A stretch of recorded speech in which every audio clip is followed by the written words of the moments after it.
In 1 week, tariffs are scheduled to start on new vehicles assembled outside of this country. That is under a proclamation President Trump signed yesterday.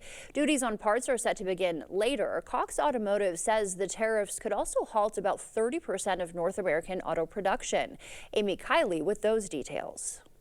If tariffs hold, you are going to see increases on automotive prices. Most economists say Americans are in for sticker shock if the president follows through on newly announced auto tariffs. A proclamation he signed yesterday says they include 25% duties on imported assembled vehicles starting April 3rd. It says tariffs on parts will begin no later than May 3rd. Americans will keep their cars longer. They'll have to. They won't be able to afford them.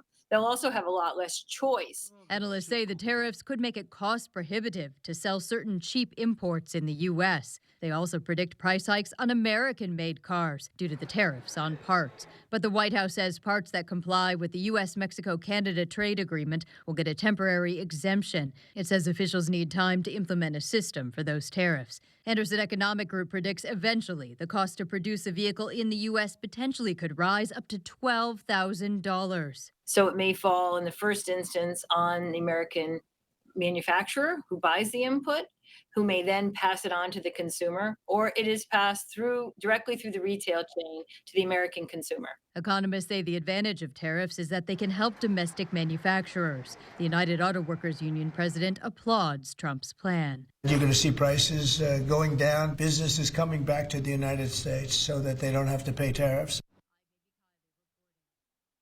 And Wisconsinites spend more on groceries than shoppers in about half of other states, 24 states to be exact. According to Wallet Hub, a full cart goes for 2% of their monthly income. So if you make about $75 grand, you're spending $126 on a single trip to the store. When it comes to eggs and meat, prices here are still high, but the price for bakery items is on the way down. And corporate America is getting nervous about Trump's trade war. A new survey of chief financial officers reveals 25% of U.S. businesses have scaled back hiring plans. The same percentage have cut capital spending due to tariff threats. What was once a low priority concern has now become businesses' top worry. Advance Auto Parts plans to open dozens of new stores over the next few years. It comes months after the car parts retailer said it was closing more than 700 locations as part of its plan to improve performance. They'll open 30 new stores this year and at least 100 through 2027.